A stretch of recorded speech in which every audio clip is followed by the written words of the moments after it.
Where's the bar? Versus if I'm here, if my shoulders stay positioned over the bar, I create a better balance between the bar and myself. So from here, when I get tall, see how the bar gets vertical versus here? Look at this position. And I'm trying to jump. Where are my hips going to direct the bar? Forward. So that's why position's really important. If you see an athlete, why can't I catch the bar? You have to fix her position. So when she's here, don't let her sit the bar on her, because now she's out of position. Position's the name of the game. So when we come back, awesome. So find our position again, middle of her foot. Good. Look, her toes are slightly pointed out. Her knees are driving out. Awesome. From here, I'm going to change the jump and shrug to a push T shrug. Go for it. Push T shrug. Good. Try it again. Push up. Not bad at all. So we'll go ahead and put it down. Why do we think, why don't we see me do it? Let's think of the difference in terms of force production of why I changed my jump to a push. So if I'm here, bring the bar down here, and I jump. If I go down here, and I push. What's the difference? Staying with you as opposed to your jump. Awesome. So that's the result, right? That's the result. What's the cost? What's the difference in terms of my feet in the floor of a jump and a push? Now you can't swing your hips as far forward, your feet are planted. It is more so to do, really good thought, but it is more so to do the amount of time my feet are in contact with the floor.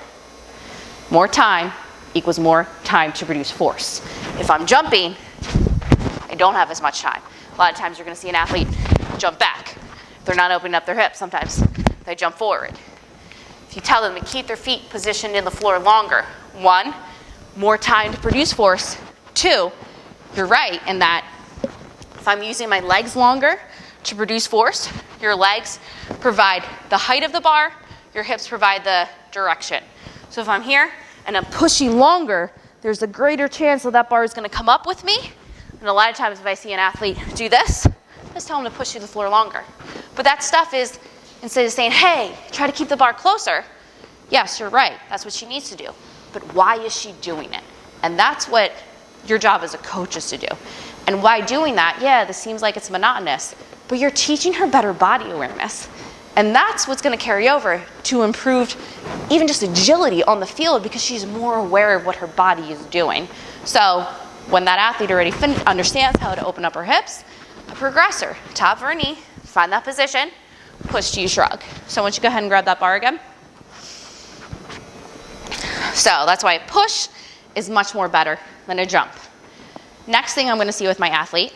So awesome. So go ahead and bring it down. Once you do the clean for me. Beautiful. Let's do another. Good. So what Amber is doing is exactly what I want. She's pausing at the top of her knee. I want to do 2 different cleans for you guys. I want you guys to see if you can tell the difference, okay? So, my first, my second. What's the difference?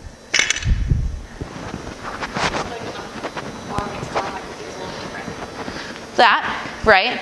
Why do you think a pause is more efficient, especially for a new athlete at the top of her knee? And I always want my new athletes to pause at least 3 seconds at the top of their knee. Why do we think? Because then they have time to think about what they need to do. Yeah, they got time to feel the position. If you see an athlete, it also becomes more of a hip dominant lift. And when we teach the lifts, we want them to understand how to use their legs to drive open their hips versus just rely on their hips. So a lot of times if you see that, you're going to see the bar looping, you're going to see them jumping forward, jumping back. My goal of teaching these lifts is to teach them, number 1, body awareness and a better ability to stack their joints. When we do that, we have a greater chance of having them improve strength and power, okay? So when you have an athlete bring it down and come back up, yeah, maybe sometimes they'll hit the right position, and maybe that's okay for a D athlete, like Amanda, who's definitely gonna hit the right position, and it's really freaking heavy to hold 123 pounds like this and hold and then go. But sometimes I want her to do that because I'm taking out the elasticity of that movement and I'm teaching her body how to produce force from a dead stop. Because at the end of the day, isn't my lift from the floor from a dead stop? So when you have an athlete going from the hang, pause at their knee, feel the position. And when you do, there's a greater chance of success for them.